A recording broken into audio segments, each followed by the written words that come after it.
શરૂઆત આવતીકાલે માવઠા સાથે કરા પણ પડશે। છોટાઉદેપુર, નર્મદા, ડાંગ, તાપીમાં પડી શકે છે કરા અને જોરદાર પવન સાથે માવઠાની આગાહી છે।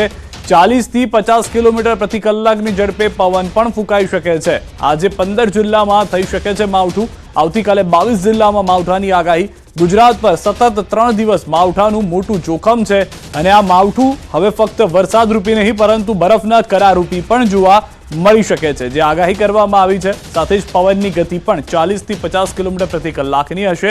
કેટલાક વિસ્તારોની અંદર આજે પણ વરસાદી માહોલ જોવા મળી રહ્યો છે અને આજે પણ 15 જિલ્લામાં આગાહી કરવામાં આવી છે માવઠાની। તો રાજ્યમાં માવઠા અંગે મોટા સમાચાર। હવામાન નિષ્ણાંતોએ કરી મોટી આગાહી।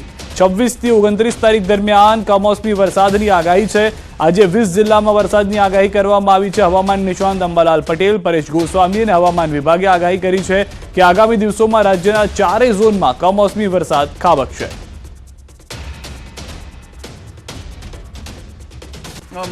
ઉત્તર ગુજરાતના બનાસકાંઠાના ભાગોમાં વરસાદ થવાની શક્યતા રહેશે, પરંતુ આજથી જ આખા ગુજરાતના મોટા ભાગના ભાગોમાં વાદળો આવવાની શક્યતા રહેશે। તારીખ 27 ડિસેમ્બરથી ઉત્તર ગુજરાતના ભાગો, મહેસાણાના ભાગો તેમજ સમી હારીજના ભાગો અને અન્ય મહેસાણાના ભાગો, બનાસકાંઠાના ભાગો, સાબરકાંઠાના ભાગો, અરવલ્લીના ભાગો, पंचमहल भागों में वर्षा होने की शक्यता रहશે। आने वाला अगले दिनों में बारिश का पूर्वानुमान दिया गया है। लाइट टू मॉडरेट बारिश होएगा थंडर शावर के साथ।